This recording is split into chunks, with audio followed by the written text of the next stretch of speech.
Peace. Shalom. Hata. Welcome back to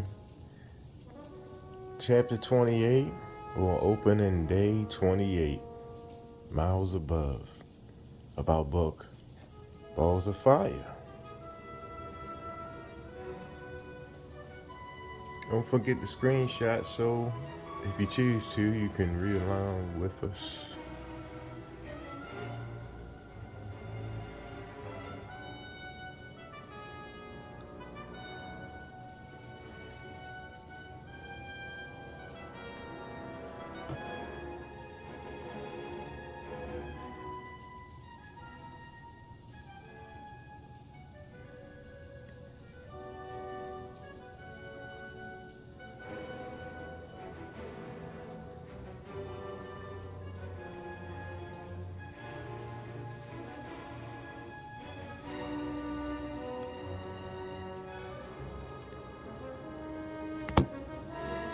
Miles above.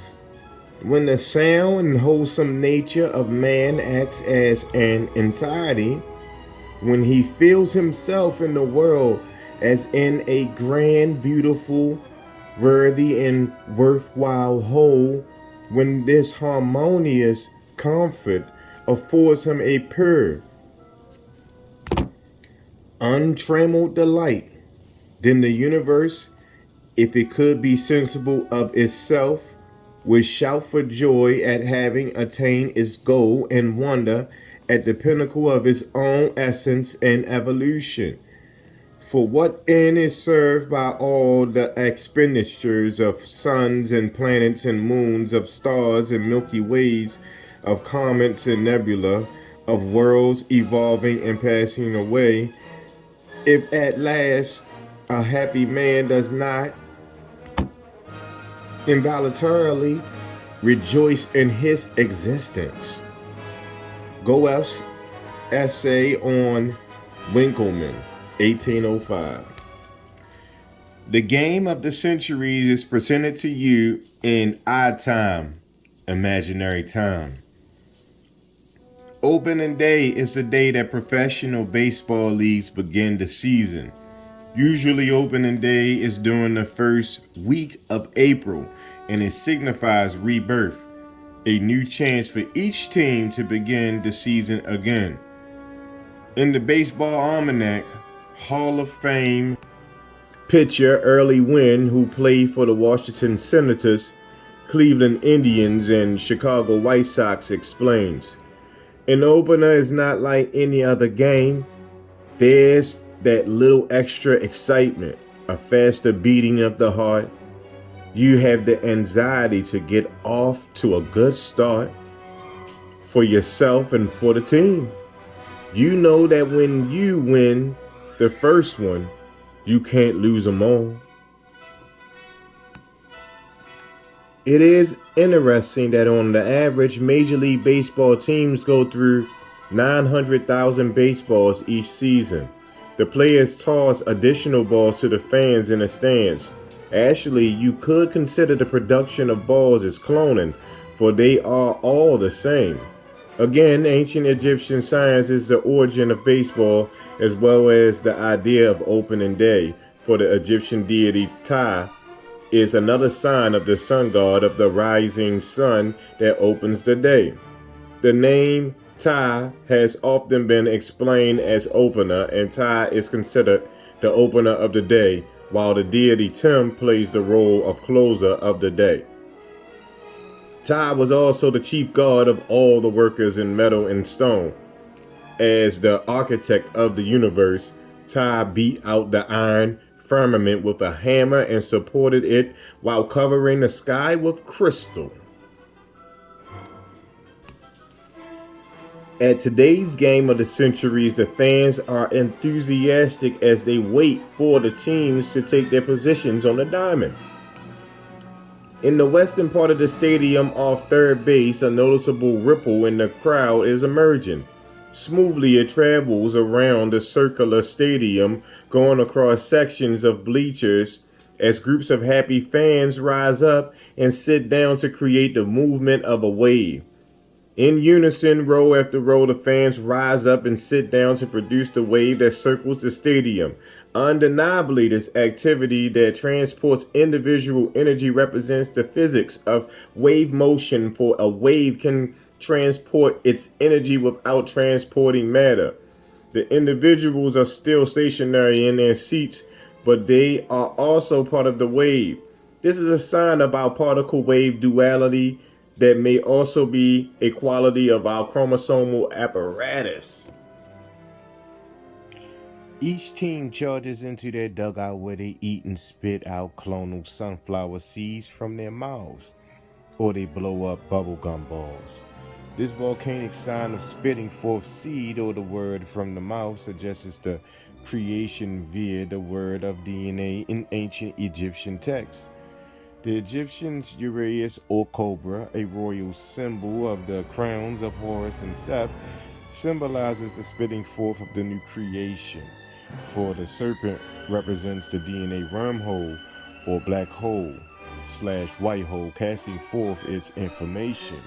Also in Memphite theology of ancient Egypt, the god Ptah brings forth the universe through the power of the word. Golat, 1994, page 145, or the viral DNA. In the ancient Egyptian coffin text, the dead king states that the stream is spat out for me. Coffin text 190, that he was not conceived, but Atum spat me out. Coffin text 76, and that he has assumed the forms of Atum. Coffin text 703, the original creator god. The dead sun god addresses the Egyptian sky goddess Onut through the seed of God which is in you. It is I who am the seed which is in you. The pyramid text 563 stated that. Further, the text supports that this seed, that is, the elements regenerating the dead sun god, the word, the DNA, is from Orion or the stars. And so spitting sunflower seeds or blowing bubblegum balls at a baseball game is redolent with the ancient meaning of a free human act for an emergence based on knowledge and the memory in the starlight. A unique anthem. Today is the game of centuries between multiple historical ideologies identified by two oppositional teams in a debate on mind and matter. Certainly a special anthem is necessary for this game before it begins. The musician, especially one with a trumpet, is a symbol of fascination with death. Consider how a trumpet can collapse the instant of time with a long burst of smooth tones, blasting out in a blues that spins out shattering tones. When the music alternates between deep and high-pitched tones, or conquers the space between the valley and the mountain, the earth and the sky, then the sound expresses a leap of anguish and the need for inversion, transformation, a change of destiny, a death permitting birth. True to this idea of music as a bridge between the material world and uncorrupted will, the charismatic trumpeter Miles Davis, who lived between 1926 to 1991, improvised an instinctive message of grief and longing in his albums. Like a solitary magician intent on stripping off the mask of God, his sound expresses a cascade of note doublings that scale into infinity as his trumpet skates on the pulse of the celestial winds along the edge of chaos. One senses the mysterious boundary between smooth flow and turbulence in nature as his trumpet foreshadows the abyss with shattering tones tripping along the fluid edge of time's chasm. On June 7th, 1967, the quintet of Miles Davis on trumpet, Wayne Shorter on sax, Herbie Hancock on the piano, Ron Carter on bass, and Tony Williams on drums played the first performance of Nefertiti. Nefertiti, a sign of the milk bull goddess with her balls of fire, was the 18th dynasty royal wife of Pharaoh Akhenaten, who was known for revolutionary religious ideas related to the worship of the god Atum, or the sun disk. Her Bantu name, Nefertiti, derived from the Egyptian hieroglyph, means a beauty has come. When the quintet began rehearsing the melody for the first time, their performance stretched the element of time into its fluid, dynamic range. When their unorthodox melody dissipated and stopped, the musicians laughed, for they had discovered the power of their own mesmerizing music. The composition, Nefertiti, has been described as the organic relationship, a balance between the written and the improvised, a shared melodic and rhythmic sensibility. Miles' metaphysical interpretation of death and finality pervades the menacing cool of his melancholy trumpet in pursuit of the whisper of immortality. One remembers his super hit, So What, and realizes that there was little, if any, fear of anything in Miles Davis. Miles's quest for a new sound was about change and evolution, not standing still and being safe.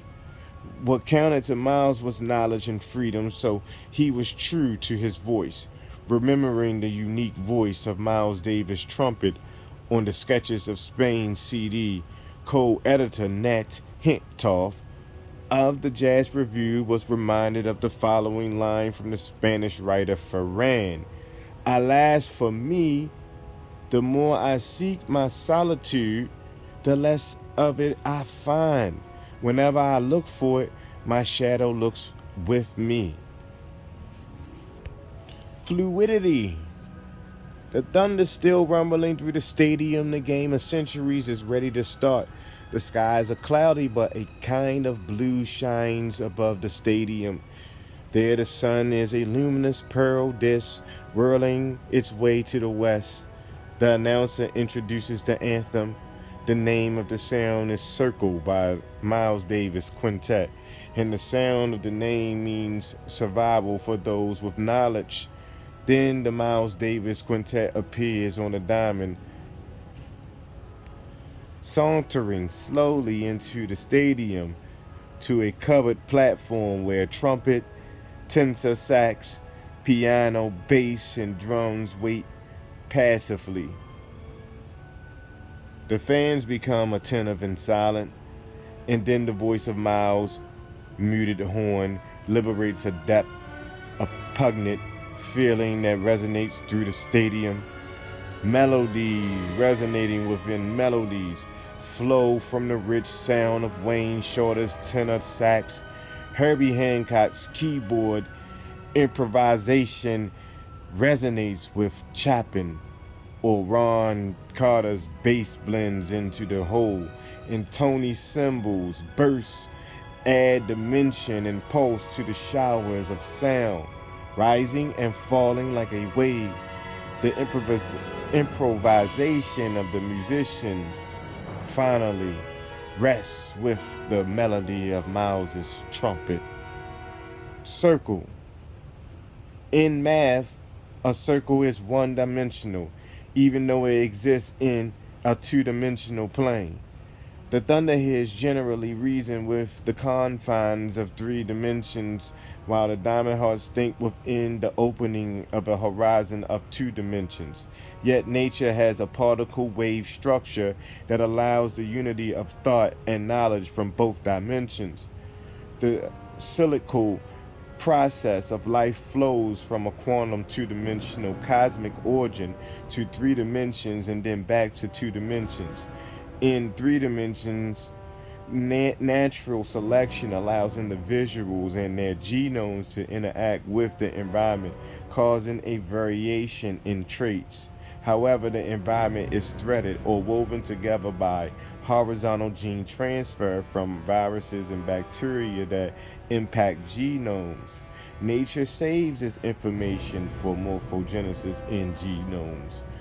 Some individuals may survive longer and reproduce more than other individuals. In time, specific individuals in particular environments may emerge into a new species in 2 dimensions due to adaptive mutation, viral gene transfer, and knowledge learned in the 3 dimensional environment.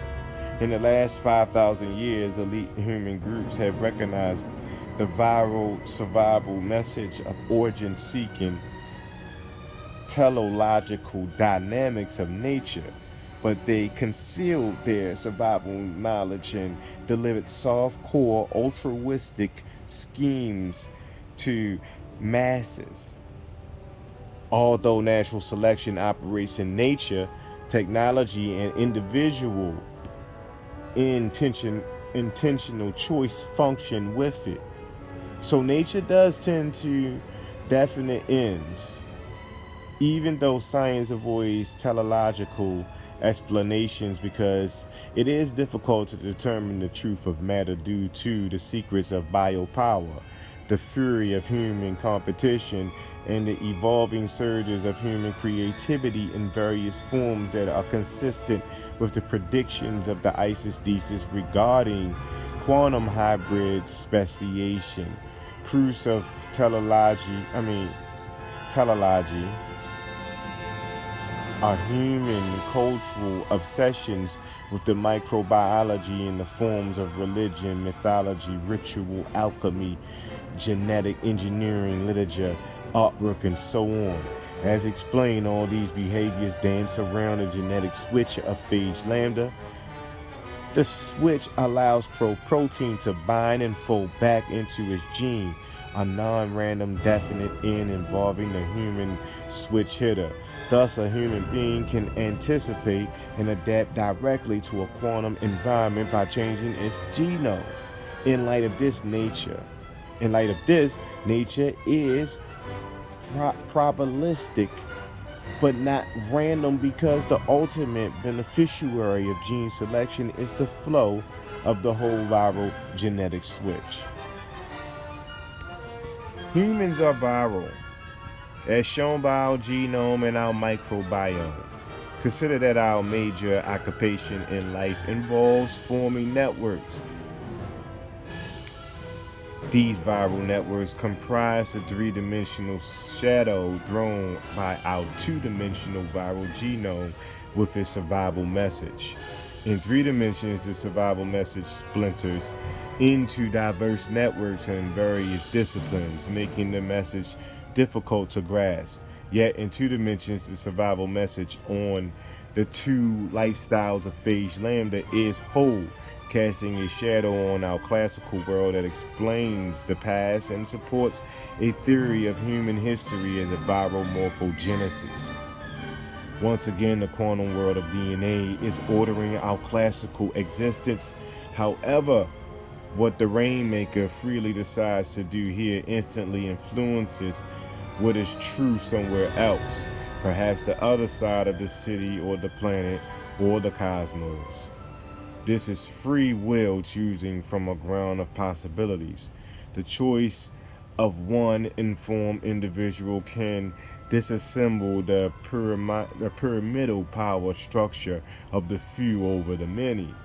It is the difference between 3 dimensions and 2 dimensions, between the macrocosm and the mesocosm, between a ball and a disc, between a pyramidal power structure and a circular communal harmonic. Simply put, a royal flush is possible because our freedom to choose.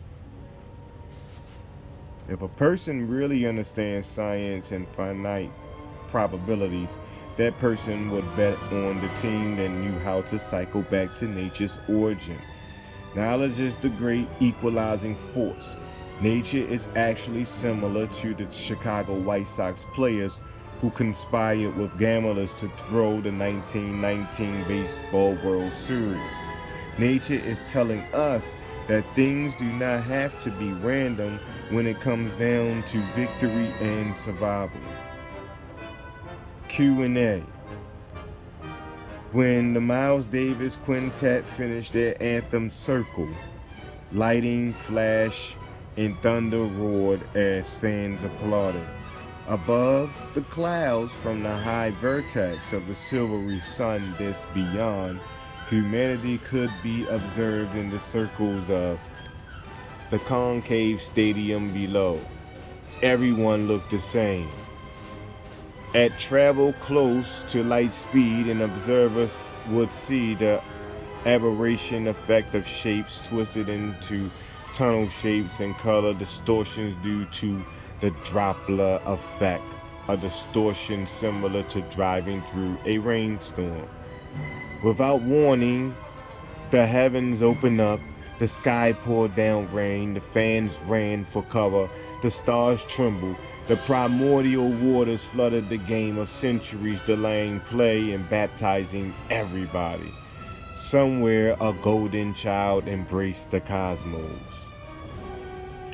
And so the game of centuries about the debate between mind and matter is now reigned out by a new politics of truth, a unity of knowledge and the prospect of a science of life that can illuminate our bonded rationalities. For the logic of actions making sense in one part of the system, classical world, may not be reasonable within the broader context of the whole system, the classical and quantum.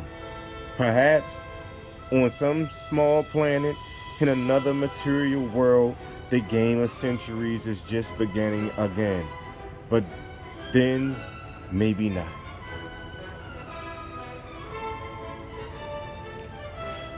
That now brings us to an end of chapter 28 and an end of Balls of Fire by our friend Judy K. King. Man, buy these books. If you can't buy them, listen to it here. How about you buy the book and listen to it here, or just get all your information here if you need to. But all really, really good information, and this is going to be the information that's going to be pushing forth going into this new age of Aquarius right now, man. One of the things that's popping up right now is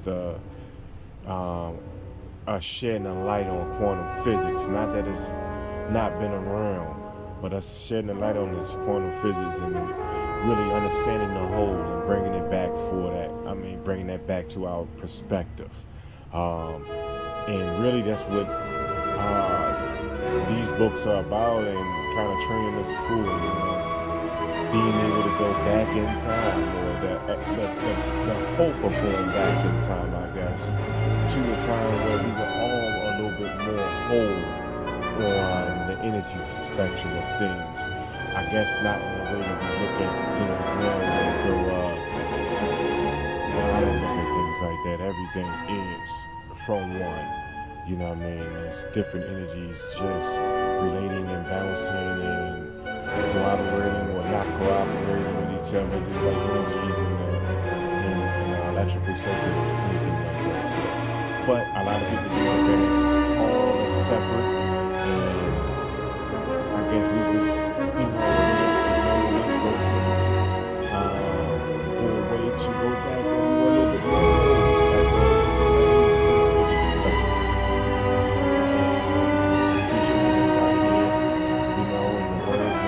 Russell Simmons, like I've said in most of the endings of the Balls of Fire. Thank y'all for coming out. God bless you. Good night. Yeah.